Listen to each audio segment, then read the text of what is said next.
Welcome to the Heavy Spoilers Show. I'm your host Definition, and it's nice to see you. Ice baby. Batman is back in a big bad way, and the Cape Crusader is making clickbait comic book websites richer than Bruce Wayne. There's been a whole host of reports on how many versions of Batman is going to be coming out, and throughout this video we'll be breaking down all of the news you need to know on whether we think they're true or not. Now if you haven't subscribed, then make sure you do, otherwise I'll block you, and please drop a thumbs up if you enjoy the breakdown. With that out of the way, thank you so much for clicking this. Let's get into our report of all this week's Batman news.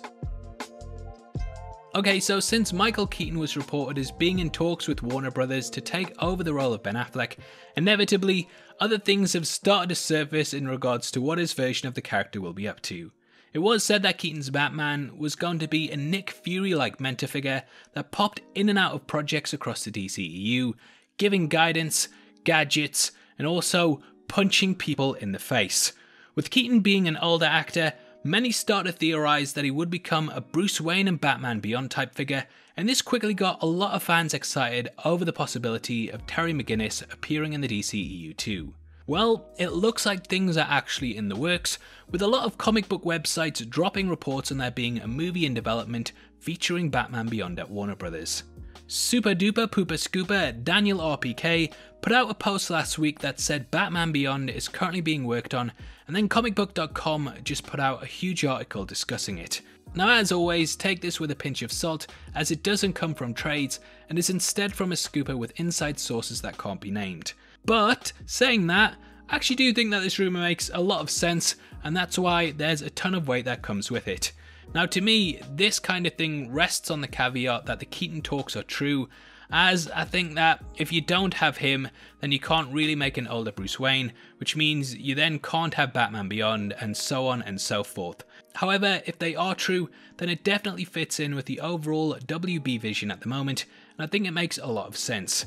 As we know, Pattinson's film will most likely be in a standalone universe similar to the Joker, and thus the DCEU needs its own Batman. Keaton is probably too old at this point to be believably taking down Mr. Freeze and his ice puns, so he's likely been given the cold shoulder in favour of a young up-and-comer that's far cooler than he is. It's the best of both worlds, and for someone that's wanted to see Batman Beyond on the big screen for years now, I definitely think it makes sense to do it now when we have an older Batman in place. Now coupled with the Keaton rumours are ones that Michelle Pfeiffer will be coming back if he does too. If you checked out Crisis on Infinite Earths, then you may remember that there was an Easter egg in that in which we saw the '89 Batman universe and Robert Wall. Wall was reading a clickbait newspaper that said Bruce had married Selina, and due to Ezra showing up and talking to Grant Gustin's Flash, the DCEU and this world could all be linked. So once more we have news hanging on the caveat that if Keaton comes back, then we could be getting Batman Beyond and Michelle Pfeiffer breaking out the old catsuit for the boys. Or girls, we don't discriminate. Now I hope Keaton does do it, especially if they're connecting everything together like the Arrowverse and Flash movie, which is what he's meant to be debuting in. I'd really love to see Keaton back in the cave, and hopefully Ezra goes round and asks him nicely to come back. No Ezra, not again! Stop, you're killing him! Now speaking of Keaton, you may have also seen rumours that stem from super duper duper pooper scooper Jeremy Conrad that if talks fall through with Keaton, that Christian Bale will be asked to take over the reins. Conrad also said that WB had not approached Ben Affleck and that they decided to go in another direction, which does add more weight to our thinking that Affleck won't be back because, yeah, why would he? If they're casting other actors in the role, surely you would just use Affleck if you were going to do any of that stuff and you wouldn't need to recast. Yeah, I still don't get how these rumours pick up so much steam. Anyway, I've noticed a lot of sites running with the Bale story just for the sake of running with it because it's been a slow news, yeah, and they need people to visit their site. But no, Bale is not in talks, it's just that WB are thinking of approaching him. A lot of sites have sort of embellished on what Conrad initially actually said and put words in his mouth saying that Bale will definitely be back if Keaton's not. Luckily, we here at the channel can actually read, and Conrad's exact words on the post were, "I've learned that if the Keaton talks fall through and he doesn't come back, WB will attempt to get Christian Bale to return. again as an older Batman from a different universe, who will take on the mentor role in the DCEU following Flashpoint's soft reboot. Of course, that raises the question about whether or not Bale would even want to come back without Nolan involved. But the idea that WB would go to Bale before Affleck shows that they're respecting his newfound happiness with putting the Batman role behind him. One could only hope that fans do as well. So yeah, at no point does he say that Bale is in talks, and I doubt that he would come back since the actor has said multiple times that he won't be. Bale basically went through the same thing as Batfleck, where he was asked numerous times if he would come back, and he said no. This was around the time of BVS being developed before Ben was cast in the role, and he was asked absolutely non-stop back then, and you could tell the guy was sick of being asked. It even got to the point that a fan theory developed which said that Deathstroke was actually masquerading as Batman in Batman v Superman, and that Bale would be coming back further down the line.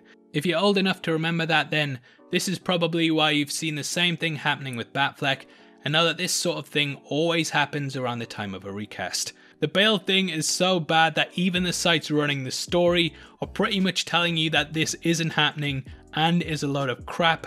And if you look at Conrad's original post, at no point does he say it's true, so I can't see it happening at all. If it does, I'll eat my bat. And yes, it's still far too soon to be making jokes like that. Now, before we get into the rest of the video, I just want to let you know we're giving away a free copy of the MCU Infinity Saga box set to one random subscriber. All you have to do to be in with a chance of winning is like the video, subscribe to the channel, and leave your thoughts on the updates in the comment section below. The winner is going to be chosen at random on the 15th of July, and the set will be shipped out from then to whoever gets the prize, so best of luck to everyone who takes part. Okay, and finally is the news that Zatanna is currently in development at Warner Bros. Now, we kinda touched on this before, and did a whole segment on it in our last video, but if you go to the DC Fandom mobile website, you can submit your questions to panels on upcoming projects.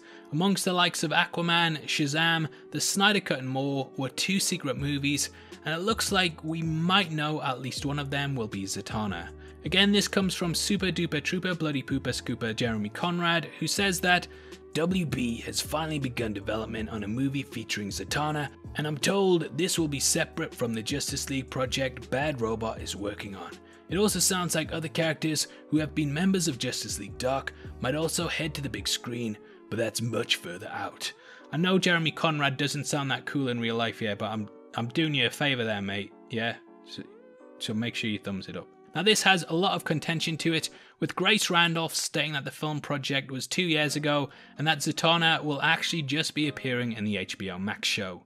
So, bit back and forth over what's true and what isn't, but it was definitely reported by Deadline 2 years ago that Zatanna was in the works, but whether this has been revitalised or not, we don't know.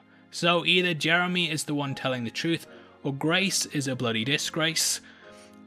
Sorry about that, Grace, if you're watching this. Yeah, I don't know what's true and what isn't, but personally I would lean more towards Zatanna just being in with the group in Justice League Dark, as it doesn't make sense to do a solo movie that isn't associated with them, but I suppose we are getting 25 Batman movies.